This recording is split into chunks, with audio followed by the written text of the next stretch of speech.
அனைவருக்கும் வணக்கம். ஸ்ரீ தேவி பாகவதம்.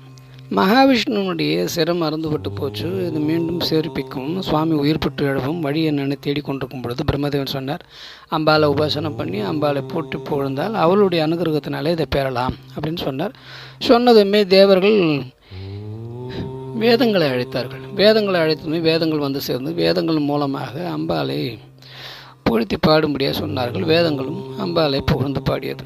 அப்படி பாடினதுமே அம்பாள் பிரத்யட்சமாகி தேவரிடத்தில் சொன்னார், தேவர்களே, நீங்கள் வீணாக கவலைப்படாதீங்க. கவலைப்படுறதுக்கு இங்கே ஒன்றும் இல்லை, எல்லாமே காரண காரியங்களோடு தான் நடக்கிறதுன்னு உங்களுக்கு நல்லா தெரியும். ஒரு மானுட வடிவத்தில் இருக்கக்கூடிய ஒரு பாமரன் அவன் ஏதாவது இது போல் கவலைப்பட்டால் பரவாயில்ல, அவனுக்கு எதுவும் தெரியாது. இந்திராதி தேவர்கள் உங்களுக்கே இது தெரியலன்னா என்ன பண்ணுறது? நீங்கள் ஏதோ உட்காந்து நீங்களே செய்துட்டா மாதிரி எல்லாம் செய்துட்ருக்கீங்க.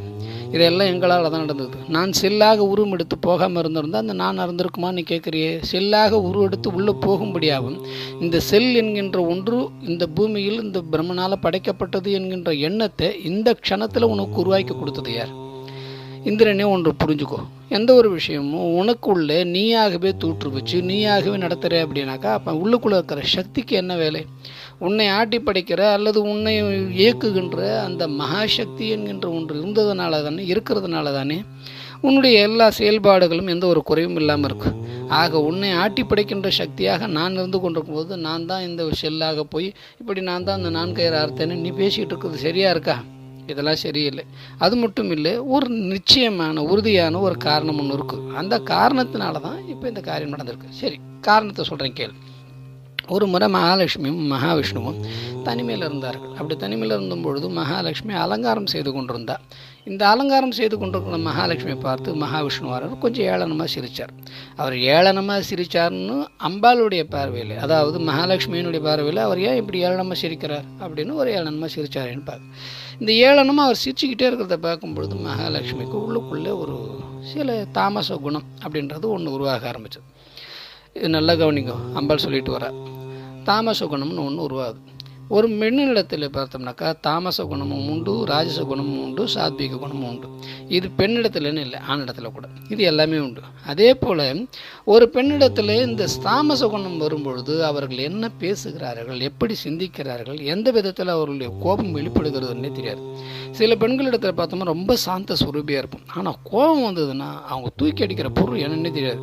நான் சொல்கிறது இப்போ இருக்கிற பொருள் இல்லை, உண்மையான பெண்களை பற்றி சொல்கிறேன். இப்போ இருக்கிற பெண்கள்லாம் பார்த்தீங்கன்னா கரெக்டாக டிவி, ஃப்ரிட்ஜு, வாஷிங் மிஷின்லாம் உடைக்க மாட்டார்கள். கரெக்டாக பார்த்தீங்கன்னாக்கா அந்த ஸ்பூனு, கரண்டி, டம்ளரு இந்த மாதிரி பொருளை தான் போகும். அதுவும் கரெக்டாக டிவியை நோக்கியோ ஃப்ரிட்ஜை நோக்கியெல்லாம் இருக்காது. இது பார்த்தோம்னா ரொம்ப தெளிவாக இருப்பார்கள். இவர்கள் தாமச குணத்தில் கூட பார்த்திங்கன்னா சாத்வீக குணத்தை கலந்து அடிப்பார்கள். இது இல்லை, இங்கே கரெக்டாக சரியான முறையில் ஒரு தாமச குணம்னா அசல் தாமச குணத்தோடு இருக்கக்கூடிய பெண் அப்படின்னா அவர்கள் எப்படி இருப்பார்கள் அப்படின்னு பார்த்தோம்னா அவர்களிடத்தில் அந்த குணம் என்னென்ன குணம் இருக்குன்றது அம்பாலே சொல்கிறா. மூர்க்கத்தனம் இருக்கும், தயை இந்த கருணைன்றதே இருக்காது.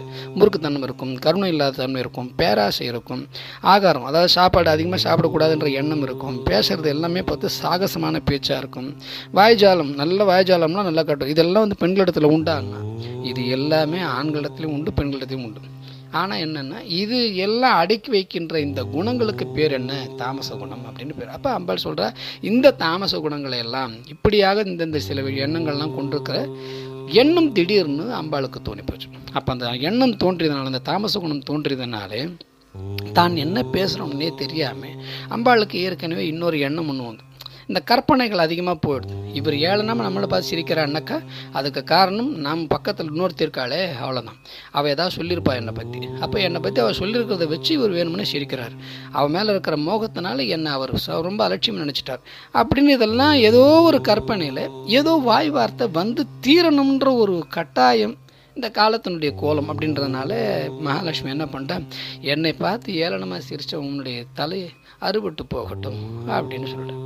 இது நமக்கு சரியாக இருக்குமா சரியாக இருக்காதான்னு நம்ம குடும்பத்தோடு ஒப்பிட்டு பார்த்தோம்னு தெரியும். ஏதாவது ஒரு சின்னதாக விஷயம் வந்து சிரிச்சிருப்போம். உனக்கு என்னென்ன வரப்போகுது பாரு, படப்போகிற பாரு, நான் இல்லைன்னா தெரிய போகுது பாருன்னு சொல்லாமல் சொல்லுவோம். இது தாமச குணத்தினால தான் இந்த ஒரு எண்ணம், இந்த தாமச குணம் எல்லாரிடத்திலும் உண்டுன்றதை அம்பாள் தெளிவாக பேசுகிறாள்.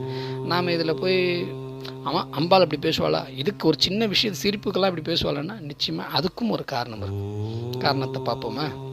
பெறுவதெல்லாம் நலமே.